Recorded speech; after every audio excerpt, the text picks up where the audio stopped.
Allah pilih kita untuk duduk di pesantren. Allah pilih kita untuk bersama-sama dengan teman-teman yang soleh, yang solihah. Allah pilih kita untuk sibuk belajar ilmu agama, sibuk menghafalkan Al-Quran. Ini merupakan pilihan dari Allah. Wa ala alihi wa ashabihi ajma'in, amma ba'd. Hadirin yang sama-sama dirahmati Allah, wabil khusus para santri putra dan santri putri di pesantren Darul Madani yang sama-sama dirahmati Allah. Pertama-tama,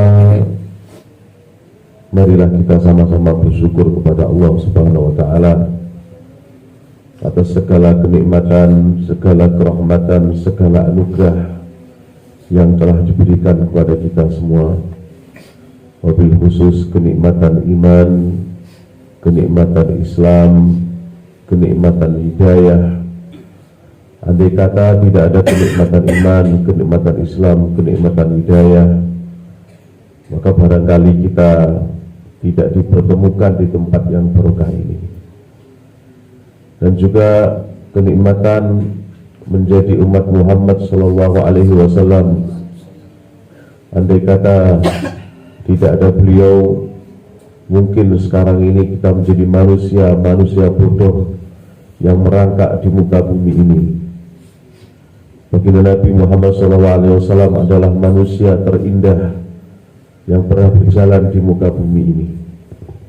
Kemudian nikmat yang tak kalah pentingnya adalah nikmat yang tidak semua orang memiliki kenikmatan ini, yaitu kenikmatan bahwa saat ini kita disibukkan dalam urusan ilmu agama.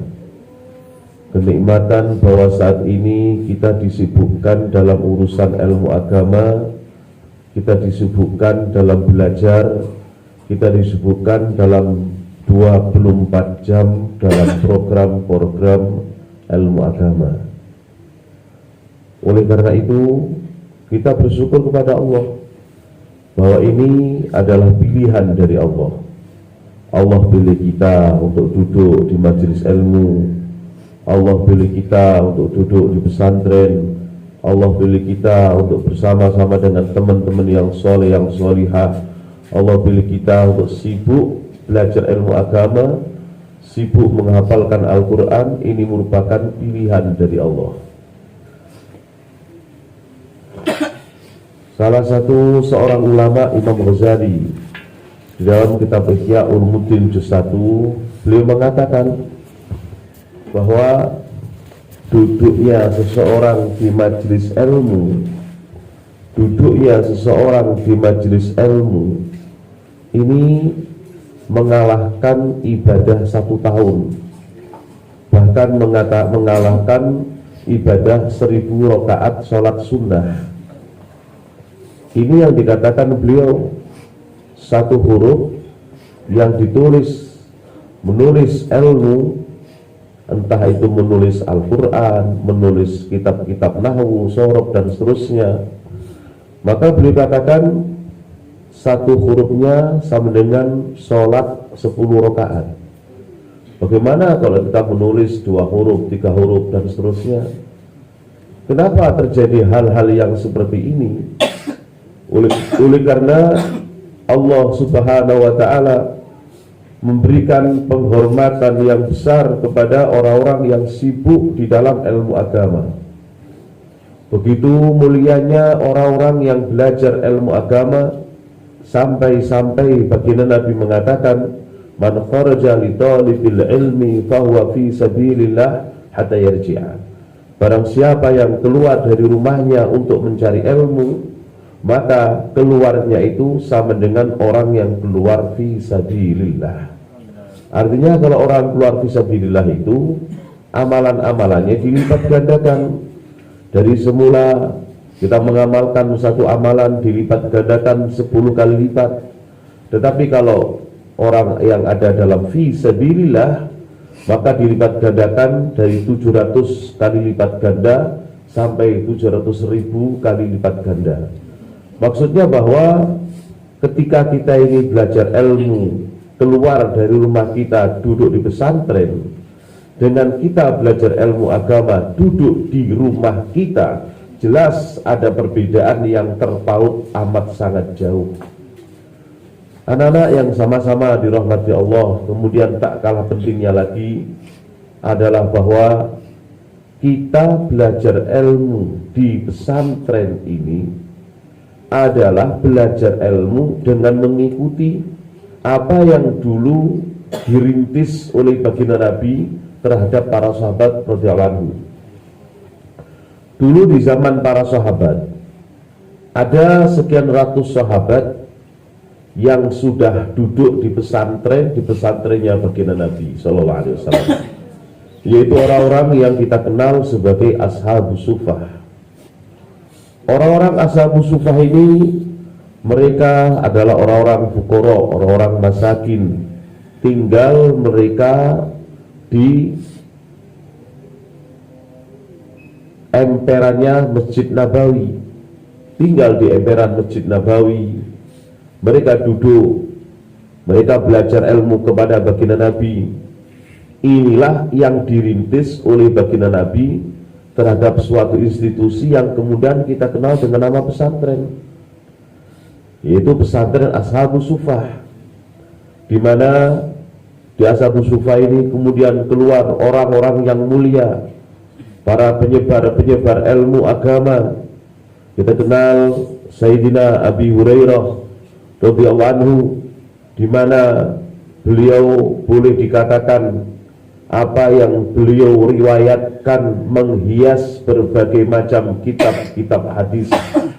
Apa yang beliau riwayatkan menghias ribuan kitab-kitab hadis, mulai dari kitab hadis yang sampai sekarang masih beredar di dunia, sampai kitab-kitab hadis yang sudah inkorobot, yang sudah habis.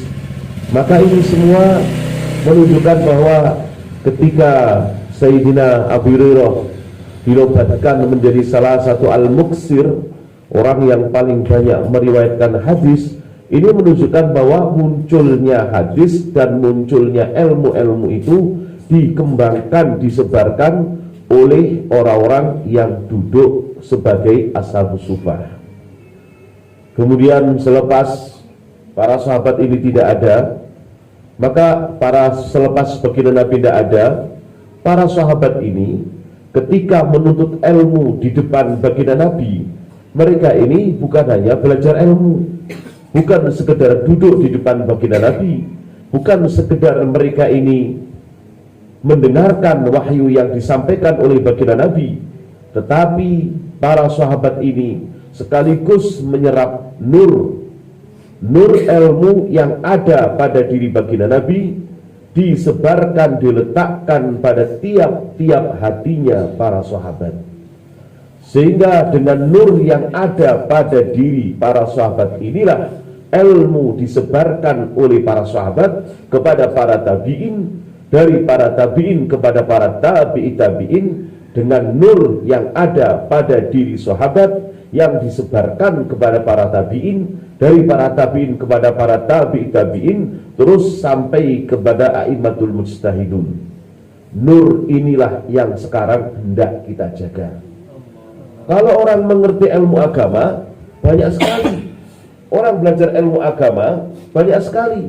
Apalagi zaman sekarang, tinggal buka internet, tinggal buka media sosial, orang merasa pintar dengan sendirinya. Ketika mereka membuka media sosial, kemudian mereka membuka khazanah ilmu, membuka ceramah-ceramah para ustadz, para da'i, maka seakan-akan mereka sudah bisa mengalahkan Al-Imam Syafi'i dan seterusnya.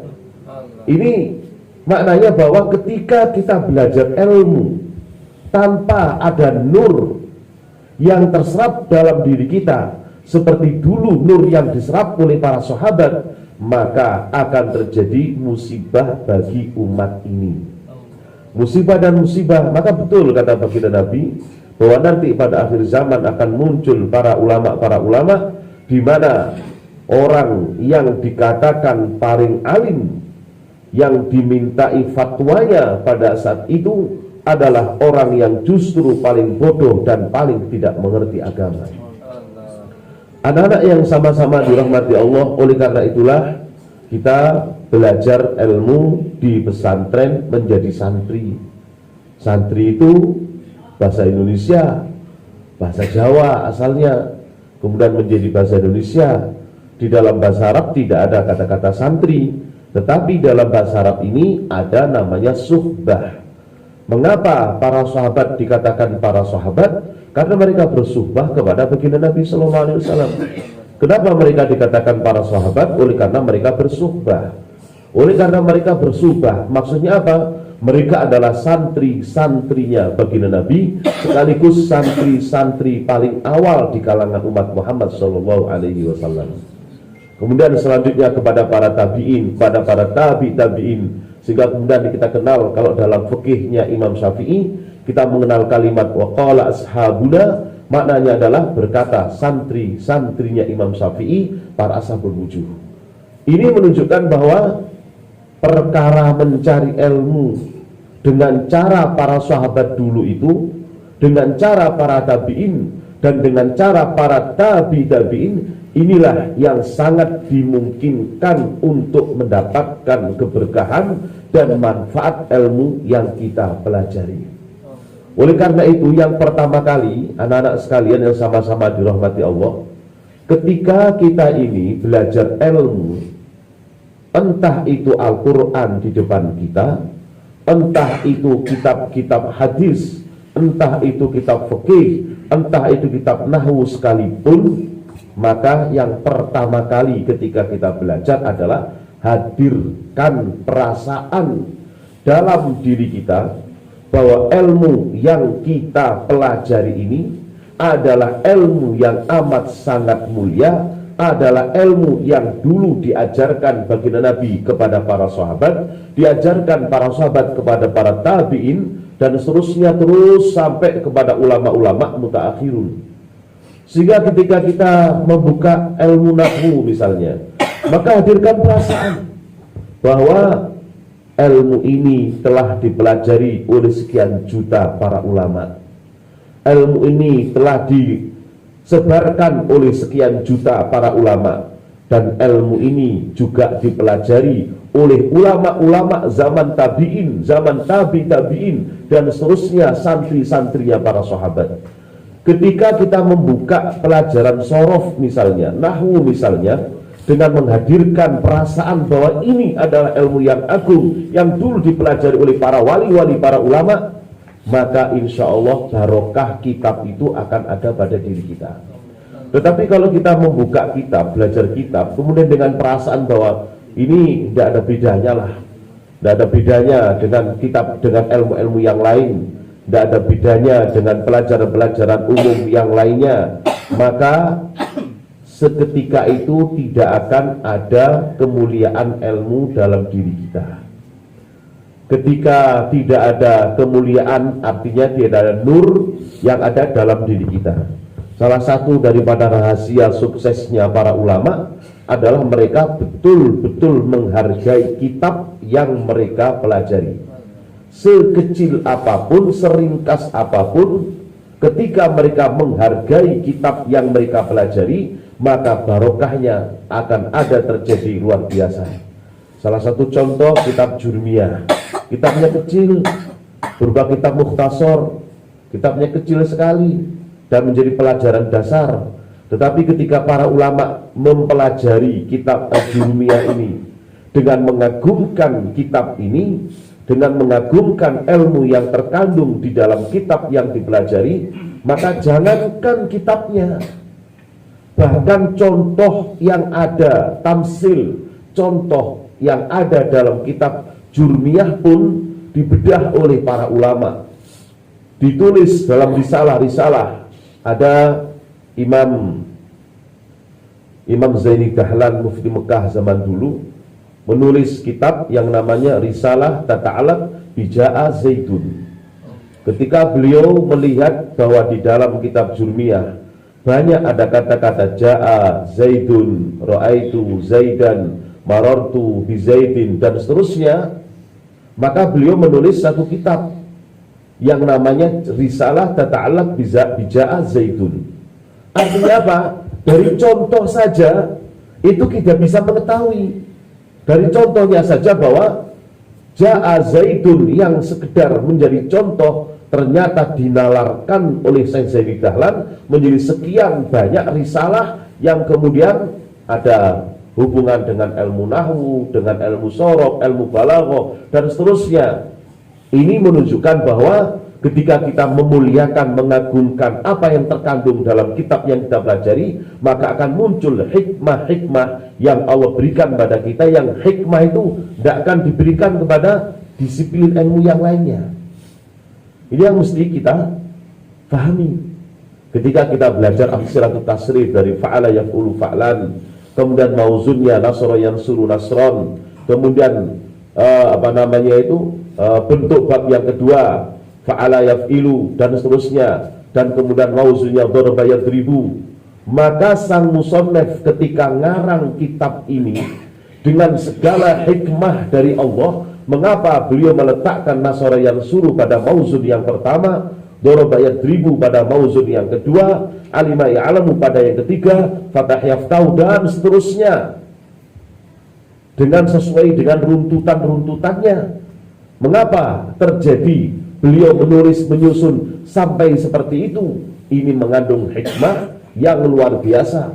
Ketika seseorang baru beranjak dewasa, belajar, maka dia butuh pertolongan orang tuanya, maka masuk bab nasara yang suruh, ditolong oleh orang tuanya untuk belajar ilmu, kemudian duduk di hadapan ustadz, maka kemudian di depan ustadznya daraba yadribu, ada semacam kekerasan mujahadah yang harus diterima santri, bahwa ketika santri itu semakin mujahadah dalam menuntut ilmu, semakin didoraba yadribu, maka akan semakin keluar banyak hikmah dalam diri santri ini. Biqadril qaddi tuktasabul ma'ali. Kunci khasnya santri itu ketika belajar adalah biqadril qaddi, standar sesuai dengan susah payah yang dia raih ketika dia menuntut ilmu, maka itulah kemuliaan akan dia raih. Seperti itulah ketika kita belajar ilmu agama. Biqadri ta'ab as-sawab biqadri ta'ab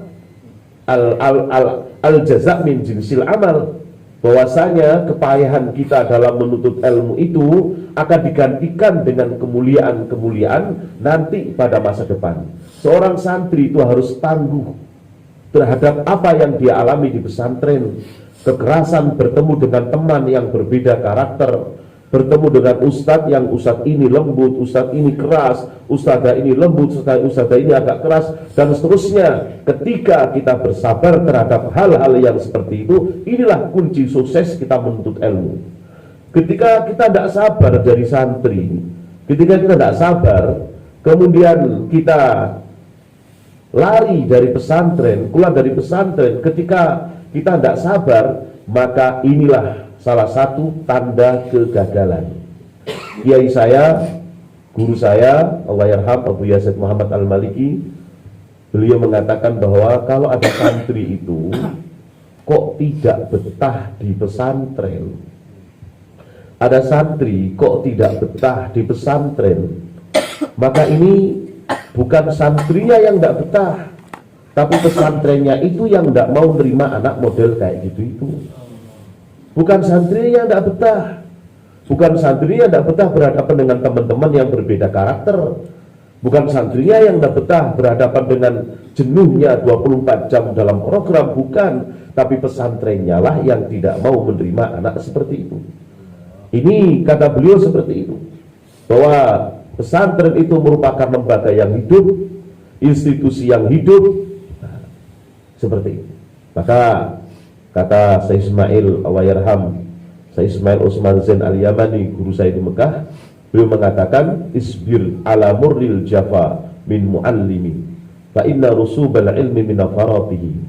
Bersabarlah kamu ketika di pondok, di pesantren, menghadapi kerasnya ilmu, menghadapi kerasnya pelajaran, menghadapi kerasnya ustadz.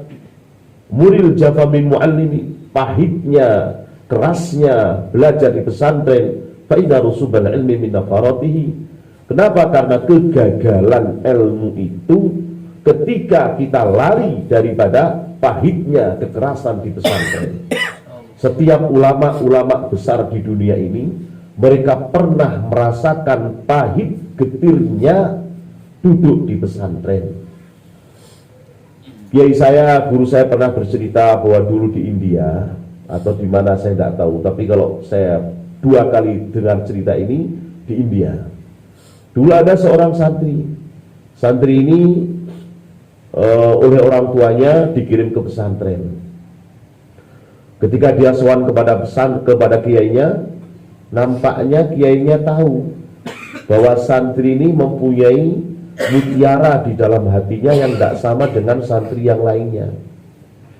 Maka hari pertama santri ini ada di pesantren, oleh kiainya langsung dikatakan, wahai santri, kamu jangan ngaji, tapi kamu saya kasih tugas membersihkan lokasi pesantren dari masjid, mahal dares, sampai semua kamarnya santri, kamu yang bertanggung jawab.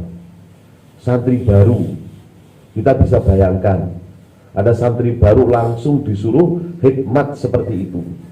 Tetapi karena memang dia niatnya di pondok ini ikhlas karena Allah, maka dia sami'na wa ta'na, siap baik kiai, aku akan kerjakan. Maka dia tiap hari nyapu masjid, teman-temannya sibuk ngaji, sibuk setoran, sibuk takror, dia nyapu di masjid. Selepas masjid, dia nyapu di kamar-kamar, di mahal daras, tempatnya belajar, dan seterusnya. Yang dilakukan itu dia setiap hari dia melakukan itu. Sampai kemudian genap 1 tahun, santri tadi dipanggil oleh kiainya. Bagaimana? Kamu saya suruh jadi petugas kebersihan selama 1 tahun ini. Alhamdulillah Pak Yai, betul-betul senang sekali saya bisa belajar berkhidmat di pesantren ini. Maka kemudian ya, kalau gitu tugas kamu saya ringankan sedikit. Siap Pak Yai, kamu sekarang saya kasih tugas bagian masak di dapur, memasakkan semua santri yang ada, di mana makannya itu 3 kali sehari. Dan kemudian dia sendiri yang harus masak, mulai masak, mulai belanja, cari kayu bakar dan seterusnya. Terus setiap hari dia lakukan dengan sabar. Teman-temannya sibuk ngaji, dia sibuk cari kayu. Teman-temannya ngaji, dia sibuk membakar roti, membikin roti. Teman-temannya ngaji, dia sibuk bikin lauk pauk dan seterusnya. Sibuk sekali sampai tidak pernah ngaji sama sekali. Tahun pertama dia disuruh bagian nyapu-nyapu, dan tahun kedua katanya lebih ringan lagi, ternyata lebih berat. Tapi dia sami'na wa ta'na. Setelah setahun selesai, maka kemudian sang kiai memanggil, bagaimana kesan kamu? Aku tugaskan bagian masak. Alhamdulillah Pak Yai, ini saya betul-betul senang sekali bisa berkhidmat bagian masak, bagian ta'am kepada teman-teman saya. Ya, sekarang kamu saya ringankan sedikit tugas khidmat kamu. Siap Pak Yai, kamu khusus bagian membersihkan WC, membersihkan toilet. Sudah itu aja. Kamu khusus membersihkan WC, membersihkan toilet. Selama 1 tahun dia selesai belajar khidmat, menanak makanan, memasak makanan untuk para santri yang lainnya. Sekarang tahun yang ketiga diberikan khidmat, yaitu bagian membersihkan WC. Dan pada waktu itu yang namanya WC-nya itu bukan ada sapi tanknya, tidak ada. Tapi WC-nya ini masuk ke dalam satu wadah seperti kendi begitu, seperti gentong, dan kalau sudah penuh dibuang ke hutan. WC 1 penuh, 2 penuh, terus sehingga tiap waktu, karena santrinya banyak, tiap waktu tugasnya kalau tidak bersihkan WC, mengisi air di WC, kalau tidak begitu membuang kotoran teman-temannya di hutan sana. Karena jauh maka dipanggul yang biasanya 2 orang 3 orang, kata kiai kamu sendirian, maka dia sendiri. Jadi kalau dia tidak membersihkan WC, dia ngisi airnya, maka dia manggul itu kendi gentong yang besar dibuang ke hutan. Itu yang dia lakukan. Pak Yai terus memandang santri ini, melihat santri ini, kok sabar sekali. Maka suatu ketika Pak Yai memanggil Ustadz yang senior. Ustadz, kamu sini. Kamu nanti kalau fulan itu membawa gentong yang berisi kotoran temennya, coba kamu senggol. Kamu senggol dan usahakan tumpahnya kotoran itu bukan ke kamu, tapi ke pakaiannya dia. Kaget juga Ustadz senior ini. Apa maksudnya Kiai ini? Kemudian Pak Yai memanggil anak tadi yang tugas membersihkan WC tadi. Fulan, nanti ketika kamu akan membuang kotoran teman-teman kamu pakai pakaian yang bagus ya. Kamu pakai pakaian yang bagus, kamu pakai yang paling baru, yang paling bagus menurut kamu, coba itulah yang kamu pakai. Siap Pak Yai. Nah, maka hari itu dia tanpa bertanya kepada kiainya kenapa harus seperti itu, dia memakai jubah yang paling bagus, jubah yang paling baru yang dia pakai. Kemudian dia memanggul kotoran temannya. Kemudian di jalan Ustadz tadi yang telah dipesan oleh kiai tadi dengan sengaja nyenggol anak tadi, dan dengan sengaja tumpahnya itu ditumpahkan ke badannya anak yang bawa kotoran temannya, bukan ke ustadznya. Pak Yai memandang dari jauh. Maka ketika kotoran tertumpah ke bajunya santri tadi, Pak Yai melihat ini santri marah apa tidak. Ternyata yang terjadi adalah santri yang disenggol dan kemudian kotoran temannya tumpah kepada pakaiannya, ternyata santri tadilah yang malah minta maaf kepada ustadz yang nyenggol tadi. Ustadz, saya minta maaf, betul, saya minta maaf. Saya tidak sengaja. Saya minta maaf, Ustadz, saya minta maaf. Ustadz tadi terkejut juga. Mestinya saya yang marah. Kenapa kok mestinya dia yang marah? Kenapa kok malah dia minta maaf? Maka kemudian selesai, santri tadi kemudian membuang kotoran temannya, kembali ke pondok, dia cuci badannya, dan Ustadz senior dipanggil oleh kiai. Bagaimana kalau guzarinya? Ya Pak Yai, begitu saya senggol, semua kotoran tertumpah di badannya, dan ternyata dia tidak marah, malah minta maaf sama saya. Oh ya, baiklah. Maka selepas santri tadi ini cuci bajunya, cuci badannya, dia pun berganti baju, dipanggil oleh Pak Yai. Bulan, kamu kesini. Baik. Sudah berapa tahun kamu di pesantren? 3 tahun Pak Yai. Pernahkah kamu duduk dalam majelis pengajian? Tidak pernah Pak Yai. Karena saya sibuk mencuci, sibuk membersihkan lokasi pondok, sibuk memasakkan hikmat untuk teman-teman saya, dan saya sibuk membuang kotoran teman-teman saya. Oh ya, berarti kamu tidak ngaji sama sekali? Belum Pak Yai. Baik, kalau gitu supaya kamu bisa ngaji, kamu sekarang juga, hari ini juga kamu keluar dari pesantren ini, kamu boyong, kamu masuk ke desa Fulan bin Fulan, dan kemudian kamu belajar, kamu mengaji anak-anak di sana. Bingung ini Fulan ini, loh Pak Yai, saya belum pernah ngaji sama sekali. Sudah, sekarang juga kamu boyong, kamu keluar dari pesantren ini dan datang ke kampung Fulan, kamu ajari anak-anak di kampung Fulan bin Fulan sana. Maka itulah yang terjadi. Sam'an wa ta'atan kepada kiainya, segera dia boyong, kemudian mencari desa Fulan bin Fulan, ketemu di sana, dan entah apa yang terjadi, Allah memberikan futuh ilahiyah hikmah, nur cahaya ilmu kepada anak tadi. dia 3 tahun tidak pernah ngaji karena sibuk berkhidmat di pesantren, sam'an wa ta'atan kepada kiainya.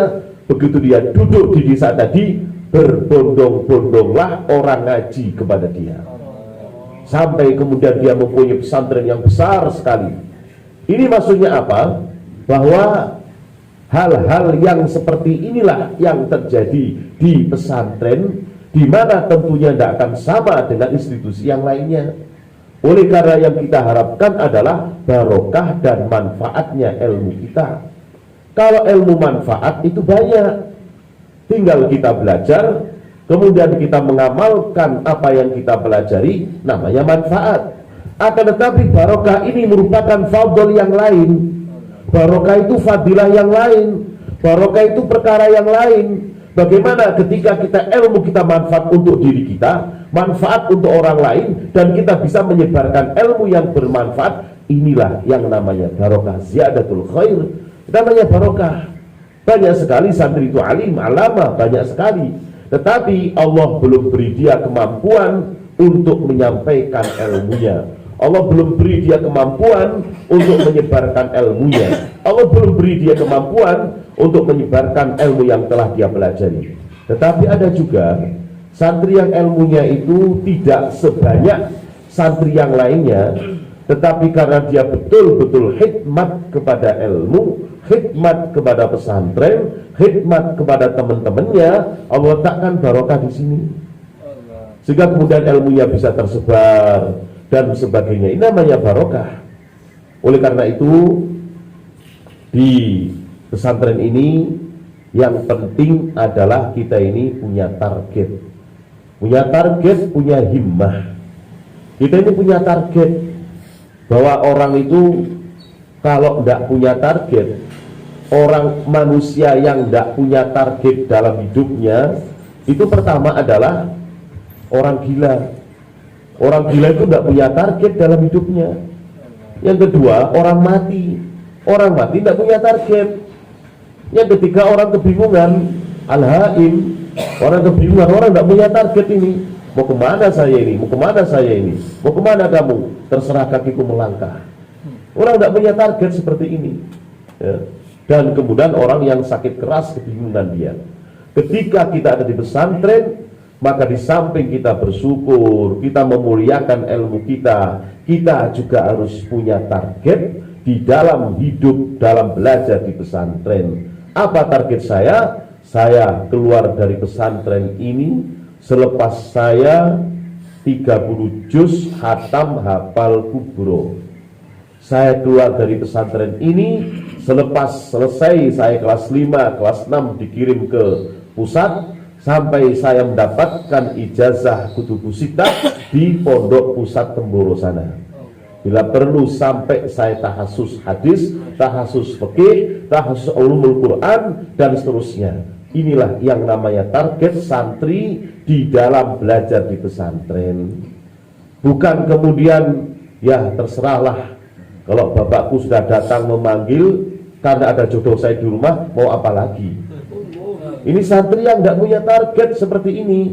Walaupun itu santri putri, tetap harus punya target. Al-Imam Syafi'i punya seorang guru, ustadzah, yang namanya Sayyidah Nafisah. Sayyidah Nafisah ini masih keturunan Sayyidina Hasan. Bahwa Imam Asy-Syafi'i ini berguru kepada Sayyidah Nafisah. Ini karena beliau betul-betul kagum bahwa ada seorang wanita mempunyai hafalan hadis yang luar biasa, mempunyai hafalan Quran yang luar biasa, dengan kefasihan khas orang-orang Ahlul Bait, Ahlul Quraisy, dan seterusnya. Maka Imam Syafi'i belajar kepada beliau, duduk di depan beliau. Padahal Sayyidah Nafisah ini semua orang tahu bahwa beliau ini adalah orang yang buta huruf, karena ada di dalam lingkungan yang ketat.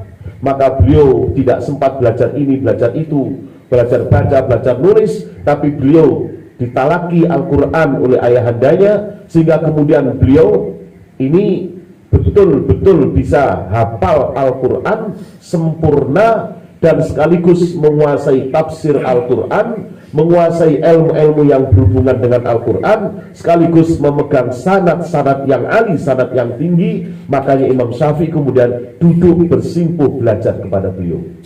Ini menunjukkan bahwa ada wanita-wanita yang seperti itu. 2 bulan yang lalu saya sowan ke satu ulama, satu kiai di Jawa Tengah, namanya Gus Abdul Qayyum Mansur. Beliau ini, kalau saya pribadi mengatakan, ulama di Indonesia yang punya koleksi kitab tafsir paling lengkap di Indonesia. Beliau punya kitab tafsir sekitar 150, punya kitab tafsir itu sekitar 400 judul, di mana masing-masing judulnya itu, kalau ini bukan menghitung tapi jalan enggak, masing-masing judulnya itu ada yang 70 jilid, ada yang 40 jilid. Yang saya tahu kemarin saya buka itu tafsir Ar-Ruh War-Raihan karangan Imam Al-Harari, itu sekitar 49 jilid. Itu beliau sekarang katanya sedang menunggu tafsir apa saya lupa, di mana tafsir ini jumlahnya 700 jilid. Beliau dapatkan dari maktabat di India sana, sedang menunggu karena tidak mungkin di semuanya tidak mungkin dikirimkan sekaligus. Maka menurut saya Al-Fakir, beliau ini orang ulama Indonesia satu-satunya yang punya koleksi tafsir paling lengkap. Kalau antum sempat ke Jawa, mampir aja. Beliau punya satu kitab ditunjukkan pada saya. Kitab ini sekitar 30 jilid. Kitab ini secara judulnya itu adalah Asmaul Ulama, Asmaul Ruwat Minan Nisa. Kalau saya arti ringkasnya ini, nama-nama rawi hadis dari kalangan orang-orang perempuan. Nama-nama ahli hadis, ruwat wal qurra. Nama-nama rawi hadis dan nama-nama al-qurra, orang-orang yang ahli Al-Quran dari kalangan para wanita. Ini 30 jilid.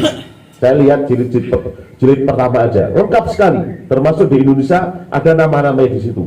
Wallahualam kenapa beliau kok dapat? Artinya apa?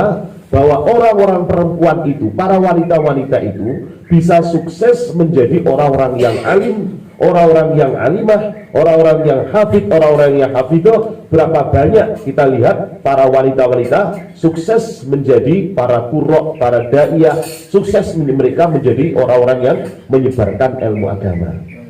Oleh karena itu, jangan sampai lupa juga kita junjung tinggi kehormatan kita, penghormatan kita kepada ustadz dan ustadzah kita. Ini kunci daripada salah satu kunci kesuksesan orang dalam barokah ilmunya adalah ketika betul-betul menghormati dan menjunjung tinggi gurunya, ustadznya, ustadzahnya, betul-betul dijunjung tinggi. Habib Umar bin Hafid Tarim pernah bercerita ketika dia di Jawa Timur, dulu di Yaman itu dulu ada seorang santri ini duduk di majelis kiai, seorang santri pesantren. Santri ini cerdas sekali. Saking cerdasnya, saking pinternya, kadang-kadang sering diminta untuk mewakili kiainya, memberikan ceramah ke sana, memberikan bahsul masail di sana. Di mana salah satu keistimewaan kiai santri ini adalah santri ini hafal kitab Minhajul Thalibin sampai dan sarahnya dan seterusnya. Maka santri ini kemudian diminta untuk mewakili kiainya 1 kali, 2 kali. Dia bangga sekali. Tapi pada waktu yang ketiga, sang santri ini punya perasaan bahwa ketika dia melihat orang berbondong-bondong mendengarkan majelis pengajiannya, santri tadi itu merasa dalam hatinya, nampaknya karomah saya sekarang ini lebih tinggi daripada kiai saya. Maka kemudian ini terbesit, sampai kemudian dia mendapatkan undangan yang keempat di mana undangan yang ketiga dia berangkat tanpa izin kiainya, undangan yang keempat pun dia berangkat tanpa izin kiainya, sampai kemudian kiainya bertanya, kemana Fulan bin Fulan, kok sudah beberapa hari tidak lihat di pesantren. Maka ketika ada undangan yang kelima, dia pun tidak izin kiainya. Kenapa? Karena dia punya perasaan bahwa saya kayaknya karomah saya ini lebih tinggi daripada kiai saya. Maka pada pertemuan yang kelima orang disiapkan, orang banyak sekali yang hadir, banyak sekali yang hadir. Kenapa? Karena ingin mendengarkan ceramah, ingin mendengarkan masail dari santri tadi. Maka kiainya tadi mengatakan, sudah 5 kali anak ini keluar tanpa izin saya. Kenapa anak ini? Kalau memang dia sudah mempunyai adab seperti itu, ya silakan sajalah. Kayaknya diem aja. Ketika hadir di majelis yang kelima ini, sudah orang semuanya siap semua. Siap semua, dan di situ pengajian Minhajut Thalibin, kitab Al-Minhaj.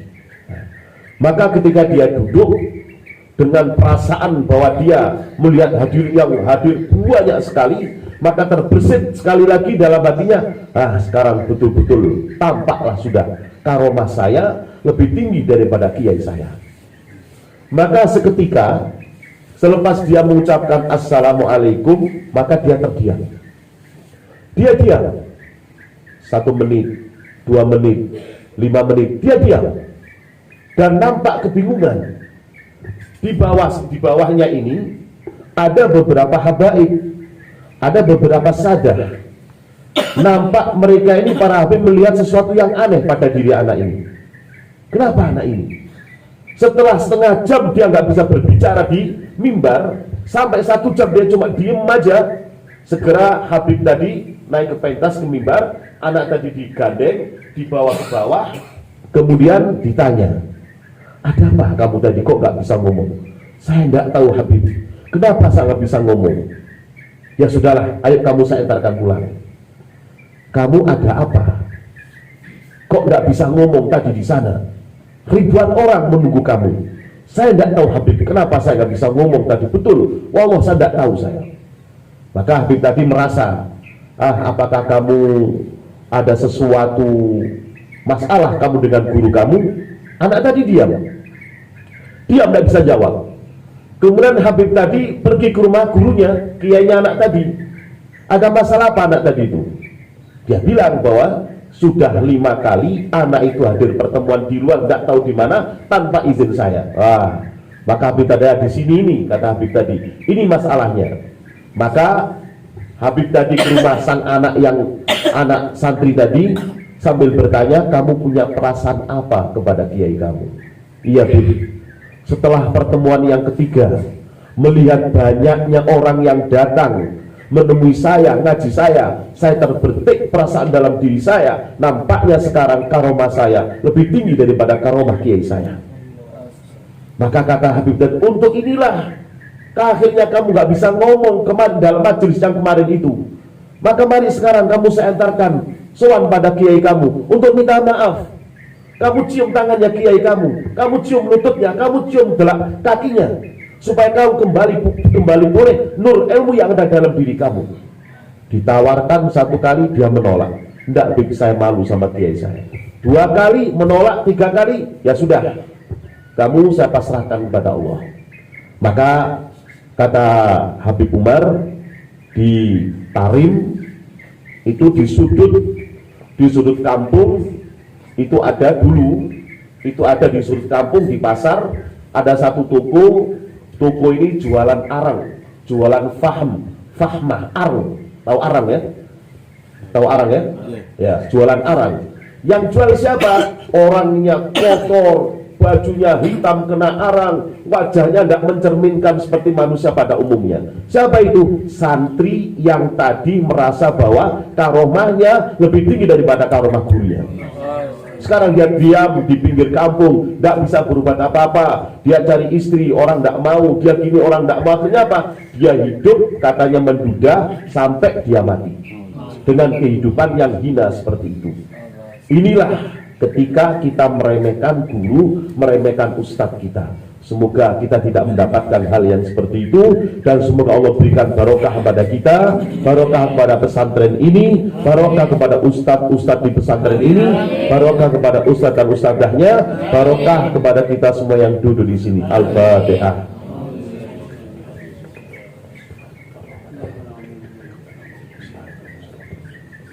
Al-Fatihah.